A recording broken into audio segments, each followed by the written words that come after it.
Hello बच्चों। तो आज हम लोग शुरू करने वाले हैं केमिस्ट्री के लेक्चर थर्ड को, जो कि हमारा बेस्ड है केमिस्ट्री के चैप्टर सेकंड पे, is matter around us pure. तो इस टॉपिक में हम लोग देखने वाले हैं कि जो हमारे आसपास मैटर मौजूद है वो उसमें क्या क्या डिफरेंसेस होते हैं, होमोजेनियस मिक्सचर क्या होता है, हेट्रोजेनियस मिक्सचर क्या होता है, कंसंट्रेशन ऑफ सॉल्यूशंस क्या होते हैं। तो इस टॉपिक को हम लोग आज इस लेक्चर में कवर करने वाले हैं।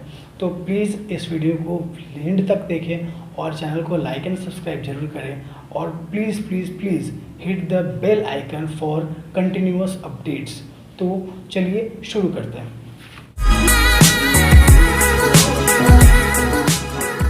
अब हम लोग बात करने वाले हैं केमिस्ट्री के जो हमारा इंपॉर्टेंट टॉपिक है, जैसे कि हमारा आज हम लोग बात करने वाले इस टॉपिक में होमोजेनियस मिक्सचर के बारे में, और हेट्रोजेनियस मिक्सचर क्या होते हैं, दोनों के बीच में डिफरेंसेस क्या होते हैं। इसके बारे में हम लोगों ने लेक्चर 1 में भी पढ़ा है थोड़ा बहुत, लेकिन आज हम लोग इस जो हमारा ये टॉपिक है होमोजेनियस मिक्सचर, हेट्रोजेनियस मिक्सचर, इसके बारे में आज डिटेल में पढ़ने वाले हैं। इसके बीच में क्या डिफरेंसेस होते हैं और कैसे इसको डिस्टिंग्विश किया जाता है एक दूसरे से, तो इस चीज़ को हम लोग आज इस टॉपिक में देखने वाले हैं। सबसे पहले टॉपिक हम लोग लिखते हैं homogeneous mixture and heterogeneous mixture. तो टॉपिक डालते हैं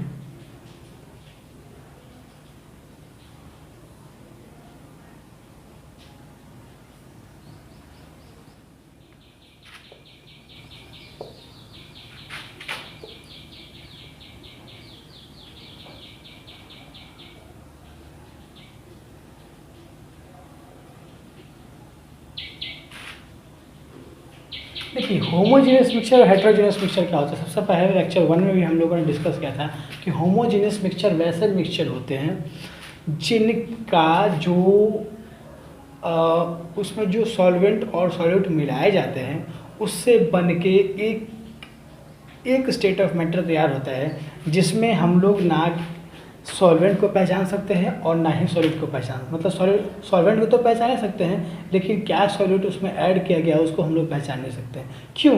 क्योंकि जो पार्टिकल के साइज होते हैं वो इतने छोटे होते हैं, जिससे क्या होता है कि हमारा जो सॉल्वेंट है वो पता नहीं चल पाता है कि एक्चुअली सॉल्वेंट में हम लोगों ने क्या सॉल्यूट ऐड किया हुआ है। ठीक है, तो यहाँ पे हम लोग देखने वाले होमोजेनियस मिक्सचर और हेट्रोजेनियस मिक्सचर में बेसिक डिफरेंसेस क्या होते हैं। तो सबसे फर्स्ट डिफरेंस हम लोग देखने वाले हैं कि the constituent particles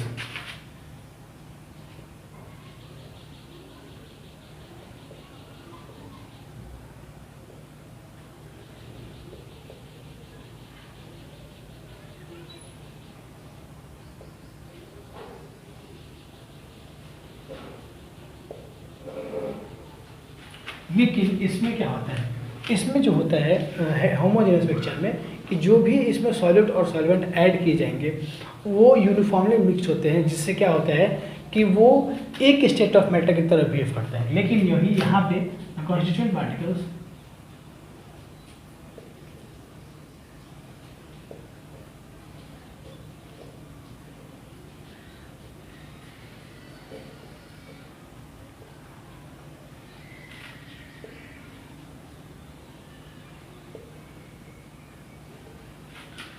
वहीं हेट्रोजेनियस मिक्सचर में जो कॉन्स्टिट्यूएंट पार्टिकल्स होते हैं वो क्या होते हैं, नॉन यूनिफॉर्मली मिक्स्ड होते हैं। होमोजेनियस मिक्सचर में कॉन्स्टिट्यूएंट पार्टिकल्स यूनिफॉर्मली मिक्स्ड होते हैं, लेकिन हेट्रोजेनियस मिक्सचर में नॉन यूनिफॉर्मली मिक्स्ड होते हैं। ठीक है, इसके बाद जो सेकेंड टॉपिक है, हमारा सेकेंड पॉइंट है, वो है सेकेंड पॉइंट है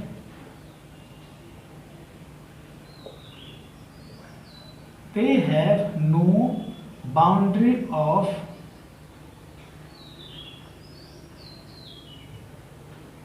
separation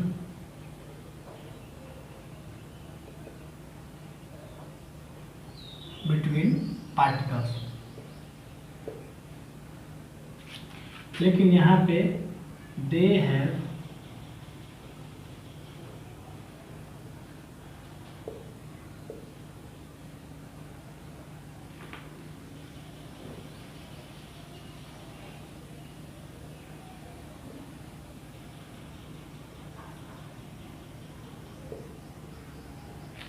देखिए जो हमारा होमोजेनियस मिक्सचर होता है उसके पास एक सेपरेट बाउंड्री नहीं होता है, जिससे वो पार्टिकल्स को डिस्टिंग्विश कर सके, पार्टिकल्स को अलग अलग हम लोग बता सके। मतलब क्या है कि जब हम लोग होमोजेनस मिक्सचर का बात करेंगे तो इसमें सॉल्यूट और सॉल्वेंट कुछ इस तरह मिक्स होते हैं कि वो एक स्टेट ऑफ मैटर की तरह बिहेव करते हैं। लेकिन वही हेट्रोजेनस मिक्सचर की बात करें तो हेट्रोजेनस मिक्सचर में जो कॉन्स्टिट्यूएंट पार्टिकल्स होते हैं उसके बाउंड्री जो होते हैं वो क्लियरली विजिबल होते हैं, जिस वजह से होमोजेनस मिक्सचर हेट्रोजेनस मिक्सचर में जो भी पार्टिकल हम लोग ऐड करेंगे, जो भी सॉल्यूट और सॉल्वेंट ऐड करने वाले हैं वो क्लियरली विजिबल होते हैं। जैसे कि हम लोग बात करें शुगर सॉल्यूशन की, तो शुगर सॉल्यूशन में चीनी कुछ इस तरह मिक्स हो जाता है पानी में, जिससे क्या होता है कि मिक्स होने के बाद शुगर सॉल्यूशन भी पानी की तरह दिखाई देता है। लेकिन जब हम लोग पानी में ही मिट्टी को ऐड करें तो मिट्टी को ऐड करने के बाद हमें मिट्टी क्लियरली दिखाई देता है। तो जो शुगर सॉल्यूशन होता है वो एक प्रकार का होमोजेनस मिक्सचर होता है, लेकिन जो सैंड सॉल्यूशन होता है, सैंड एंड वाटर का मिक्सचर होता है, वो एक प्रकार का हेट्रोजेनस मिक्सचर होता है। अगला टॉपिक हम देखेंगे कि कॉन्स्टिट्यूएंट पार्टिकल्स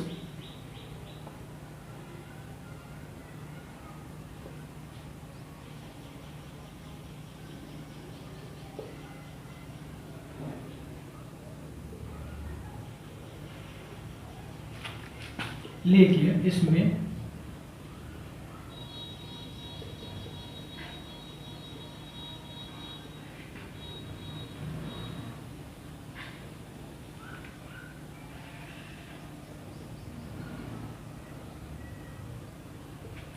देखिए जो हमारा होमोजेनियस मिक्सचर होता है उसमें कॉन्स्टिट्यूएंट पार्टिकल्स को हम लोग देख नहीं सकते। मतलब किस सॉल्वेंट में क्या सॉल्यूट मिलाया गया है उसके कॉन्स्टिट्यूएंट पार्टिकल को हम लोग देख नहीं सकते हैं। लेकिन वही बात करें हेट्रोजेनस मिक्सचर की, तो हेट्रोजेनस मिक्सचर में हम लोग जो हमारा कॉन्स्टिट्यूएंट पार्टिकल जो उसमें मिलाया जाता है, जो सॉल्यूट उसमें उस सॉल्वेंट में मिलाया जाता है, उसको हम लोग क्लियरली देख सकते हैं। जैसे कि सैंड और वाटर के केस में हम लोग सैंड को के पार्टिकल्स को इजीली देख सकते हैं, लेकिन शुगर सॉल्यूशन में शुगर के पार्टिकल्स को हम लोग मिलाने के बाद होमोजेनस मिक्सचर में नहीं देख सकते हैं।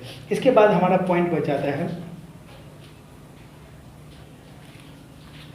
अगला लास्ट पॉइंट,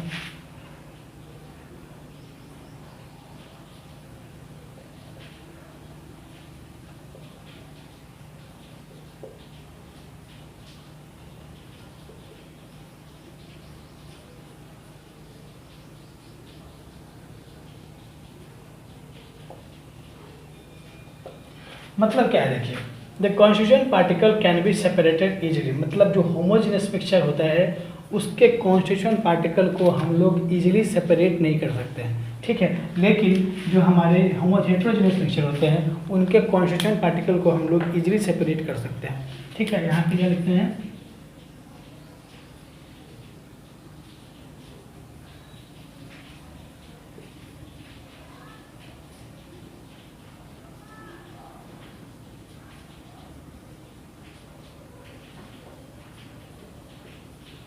मतलब हेट्रोजेनस मिक्सचर जो होते हैं उसमें हम उसके कॉन्स्टिट्यूएंट पार्टिकल को इजीली सेपरेट कर सकते हैं, ठीक है।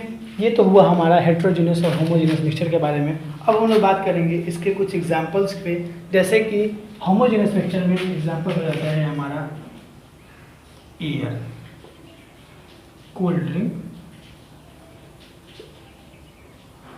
इसके अलावा शुगर सॉल्यूशन, वही हमारा हेट्रोजेनस मिक्सचर का एग्जांपल हो सकता है सैंड एंड वाटर,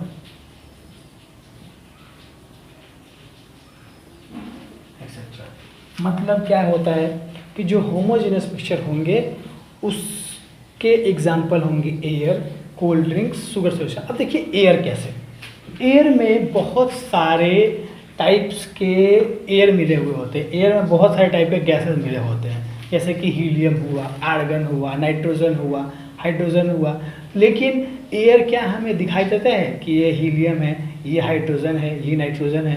तो जो एयर होते हैं उसमें अलग अलग गैसेस के पार्टिकल्स मिले हुए होते हैं एक इंडेफिनिट कॉन्स्टिट्यूएंसी में, मतलब इंडेफिनिट प्रॉपर प्रोपोर्शन में मिले हुए होते हैं, जिस वजह से जो हमारा एयर होता है वो क्या होता है, एयर में जो गैसेस होते हैं वो विजिबल नहीं होते हैं, ठीक है। वहीं कोल्ड ड्रिंक की बात करें तो कोल्ड ड्रिंक में मिलाया होता है CO2, लेकिन जब हम लोग कोल्ड ड्रिंक पीते हैं तो वो लिक्विड रहता है, लेकिन वो एक्चुअली कार्बन डाइऑक्साइड से मिलकर बनाया हुआ होता है। तो जो कार्बन डाइऑक्साइड होते हैं वो उसमें होमोजेनसली मिक्स होते हैं, जिस वजह से जो कोल्ड ड्रिंक होते हैं, कोल्ड ड्रिंक लिक्विड की तरह दिखाई देते हैं, और वो एक होमोजेनस मिक्सचर का एग्जांपल है।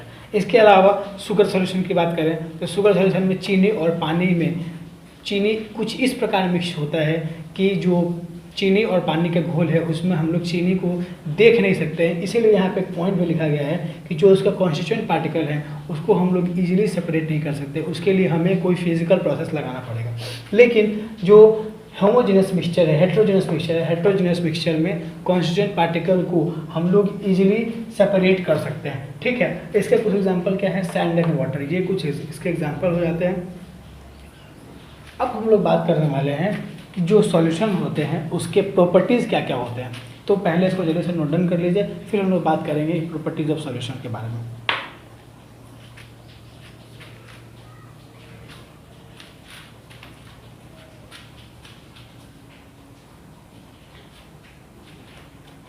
ठीक है, तो अब हम लोग बात करते हैं प्रॉपर्टीज ऑफ सॉल्यूशन के बारे में। तो इसको मिटाते हैं।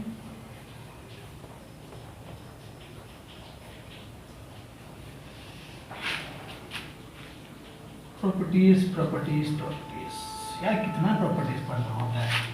चल प्रॉपर्टीज तो पढ़ते हैं हम लोग शुरू से लेके अभी तक, लास्ट के लाइफ के अंतिम छोर तक हम लोग प्रॉपर्टीज़ के बारे में पढ़ते रहते हैं। चाहे वो आदमी का प्रॉपर्टी हुआ, चाहे वो मैटर का प्रॉपर्टी होता है, हर चीज़ में प्रॉपर्टी ज़रूरी है।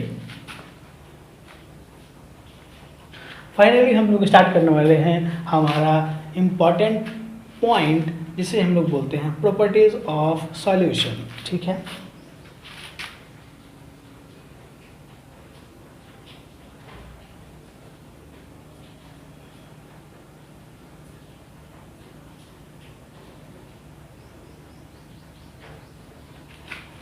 देखिए इस टॉपिक में हम लोग क्या पढ़ने वाले हैं, जो भी हम लोगों ने homogeneous mixture, heterogeneous mixture, solute, solvent, solution के बारे में पढ़ा, उसके क्या प्रॉपर्टीज़ हो सकते हैं उसके बारे में हम लोग इस टॉपिक में पढ़ने वाले हैं। तो इसमें हम लोग क्या करेंगे, सॉल्यूशन का क्या क्या प्रॉपर्टी होता है, क्या क्या गुण होता है, इसके बारे में हम लोग पढ़ने वाले हैं। तो सबसे पहला पॉइंट है कि it is a homogeneous mixture. Solution जो होते हैं वो एक्चुअली में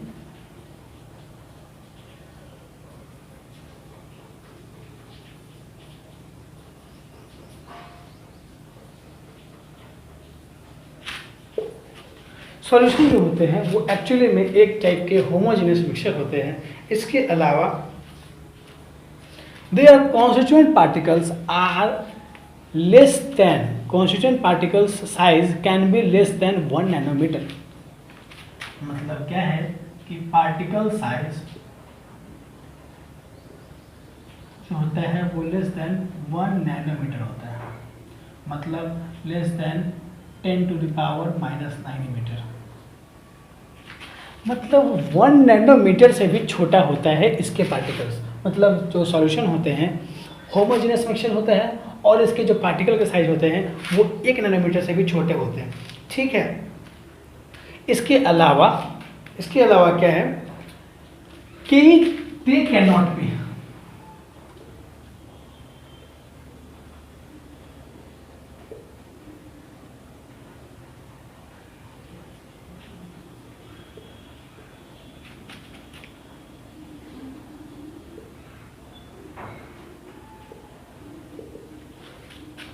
मतलब क्या है कि जो हमारा सॉल्यूशन होते हैं वो एक होमोजेनियस मिक्सचर होते हैं, जिस वजह से इनके कॉन्स्टिट्यूएंट पार्टिकल का साइज बहुत छोटा होता है, जो कि लगभग 1 नैनोमीटर से भी छोटा होता है, मतलब 10⁻⁻9 मीटर से भी छोटा होता है। इसके अलावा इनके पार्टिकल इतने छोटे होते हैं कि इनको इजीली फिल्ट्रेशन प्रोसेस से भी अलग नहीं किया जाता। मतलब सिर्फ अगर छान के भी इनके पार्टिकल को अलग करना चाहें तो हम लोग नहीं कर सकते हैं।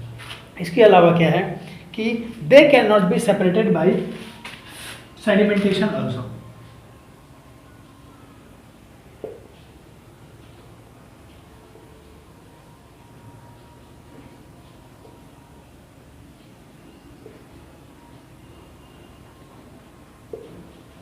देखिए सेडिमेंटेशन क्या होता है। सेडिमेंटेशन एक वैसा प्रोसेस जिसमें बड़े बड़े पार्टिकल्स को हम लोग क्या करते हैं, अगर मान के चलिए पानी को सेडिमेंट करना है तो पानी में अगर बड़े बड़े कंकड़ पत्थर है तो हम क्या करते हैं, पानी को एक जगह स्थिर कर देते हैं। कुछ देर छोड़ने के बाद बड़े बड़े कंकड़ पत्थर जो होते हैं वो नीचे बैठ जाते हैं। इसी प्रोसेस को हम लोग सेडिमेंटेशन बोलते हैं। तो आप खुद बताइए कि जब सॉल्यूशन होमोजेनियस मिक्सचर है, इसके जो पार्टिकल्स है, कॉन्स्टिट्यूएंट पार्टिकल्स, वो थ्रू आउट इवनली स्प्रेड है, बहुत अच्छे तरीके से मिक्स है, पार्टिकल्स के साइज बहुत छोटे छोटे हैं, तो क्या वो फिल्ट्रेट होंगे? क्या उसको हम लोग छान सकते हैं? बिल्कुल नहीं। इसके अलावा हम लोग उसको सेडिमेंट भी नहीं कर सकते हैं। उसके पार्टिकल का साइज आप खुद देखिए ना, 1 नैनोमीटर से छोटे होते हैं। तो हम क्या कर सकते हैं, इसके पार्टिकल को सेडिमेंटेशन करा के भी सेपरेट नहीं कर सकते। ठीक है। इसके अलावा एक सबसे इंपॉर्टेंट पॉइंट,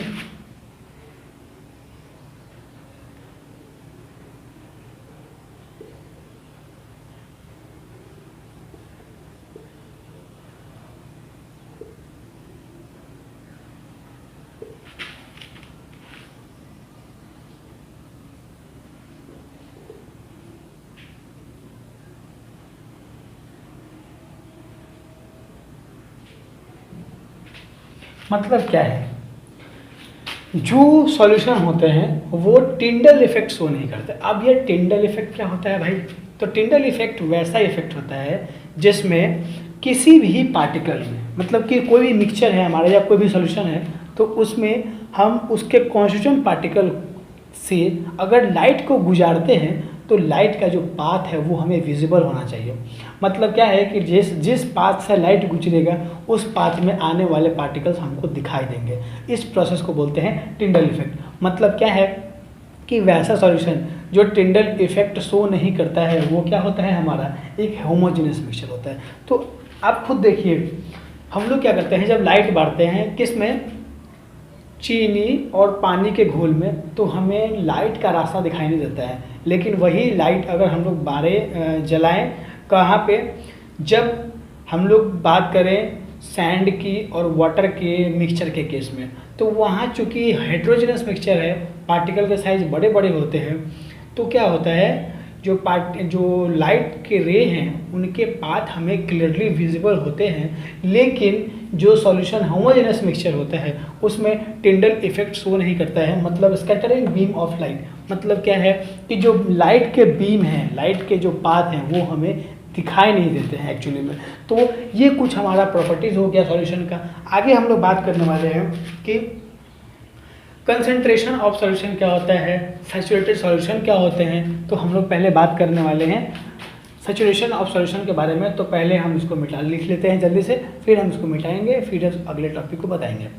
जल्दी से इसको नोट डाउन कर लीजिए, वीडियो को पॉज करके जल्दी से इसको नोट डाउन कर लीजिए, फिर हम लोग बात करते हैं हमारे अगले टॉपिक पे। ठीक है, इसको मिटाते हैं और आगे बढ़ते हैं।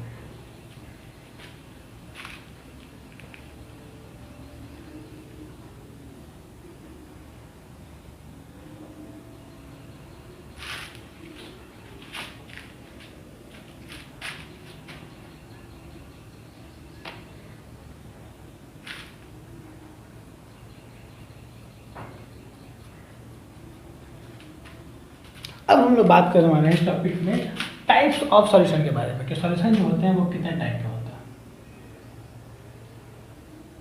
तो देखिए, अपने पार्टिकल के बेसिस पे, मतलब वो कितने सॉल्यूट उसमें ऐड किए जाएंगे, सॉल्यूट ऐड किए जा सकते हैं कि नहीं किए जा सकते हैं, तो इस बेसिस पे हम सॉल्यूशन को 2 कैटेगरी में बांटते हैं। और वो होता है हमारा सॉल्यूट सैचुरेटेड सॉल्यूशन और अनसैचुरेटेड सॉल्यूशन। तो नंबर 1 होता है सैचुरेटेड सॉल्यूशन,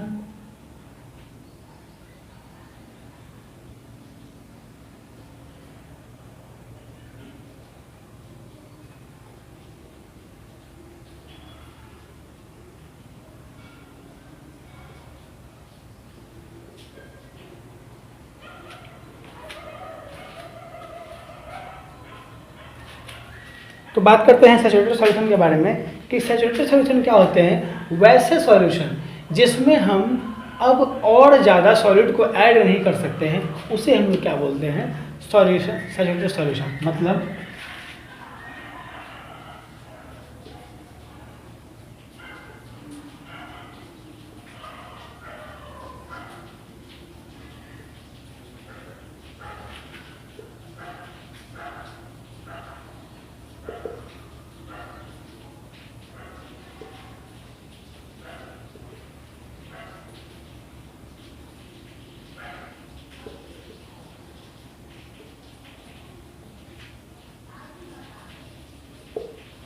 देखिए, सैचुरेटेड सॉल्यूशन क्या होते हैं, वैसा सॉल्यूशन जिसमें हम और ज़्यादा सॉलिड को ऐड नहीं कर सकते हैं, मतलब उसका क्वांटिटी अब फिक्स हो गया है, उसमें हम और ज़्यादा सॉलिड को ऐड नहीं कर सकते हैं, उस सॉल्यूशन को हम लोग बोलते हैं सैचुरेटेड सॉल्यूशन। लेकिन अनसैचुरेटेड सॉल्यूशन क्या होते हैं, वैसा सॉल्यूशन जिसमें और ज़्यादा सॉलिड को हम लोग ऐड कर सकते हैं, उस टाइप के सॉल्यूशन को हम लोग बोलते हैं अनसैचुरेटेड सॉल्यूशन। ठीक है,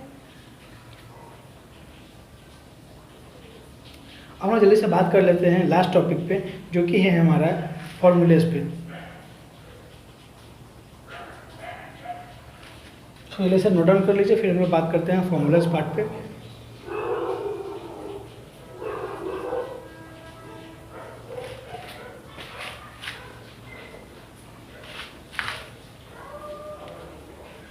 अब हमारा इम्पॉर्टेंट टॉपिक जो इस चैप्टर में सबसे इम्पॉर्टेंट टॉपिक जो है, सबसे इम्पॉर्टेंट पार्ट जो है इस चैप्टर का, वो हम लोग पढ़ने जा रहे हैं, वो है हमारा formula.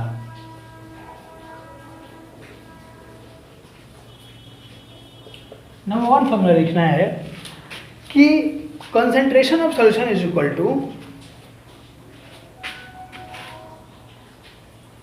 Concentration of solution is equal to amount of solute by amount of solution। मतलब किसी भी सॉल्यूशन का हमें अगर कंसंट्रेशन जानना हो तो हम क्या करते हैं, उसमें सॉल्यूट कितना ऐड हुआ है और उसका सॉल्यूशन का अमाउंट कितना है, उस दोनों को अगर हम डिवाइड कर दें तो हमें पता चल जाता है कंसंट्रेशन ऑफ सॉल्यूशन। सबसे इम्पॉर्टेंट और सबसे ज़्यादा काम में आने वाला फॉर्मूला ये है। इसके अलावा भी कुछ फॉर्मूला है, उसको भी हम लोग देखेंगे।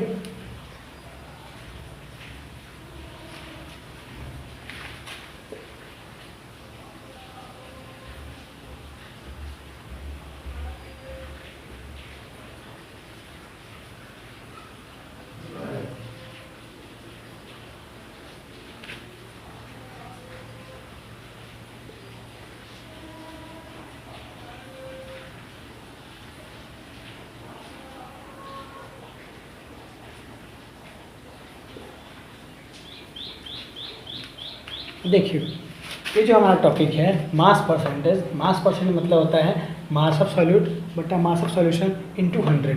मतलब मास परसेंटेज निकालने के लिए एक हमारा फॉर्मूला होता है सबसे इम्पोर्टेंट, जो होता है मास ऑफ सॉल्यूट बटा मास ऑफ सॉल्यूशन इनटू 100। मतलब इस फॉर्मूले में अगर हम ऊपर वाले फॉर्मूले को ही देखें तो ऊपर वाले फॉर्मूले में ही अगर हम 100 से मल्टीप्लाई कर देते हैं तो 100 से मल्टीप्लाई करने के बाद हमें मास परसेंट निकल के आता है। ठीक है, इसके बाद हमारा सबसे लास्ट टॉपिक, सबसे लास्ट पॉइंट जो बच रहा है वो ये है कि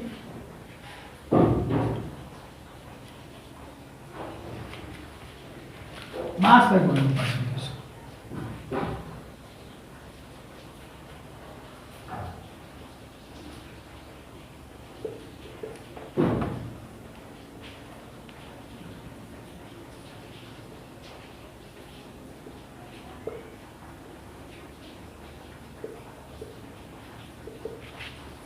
देखिए, मास बाय वॉल्यूम परसेंटेज, इसमें फॉर्मूला क्या होता है कि मास ऑफ सॉल्यूट बटा वॉल्यूम ऑफ सॉल्यूशन इनटू 100।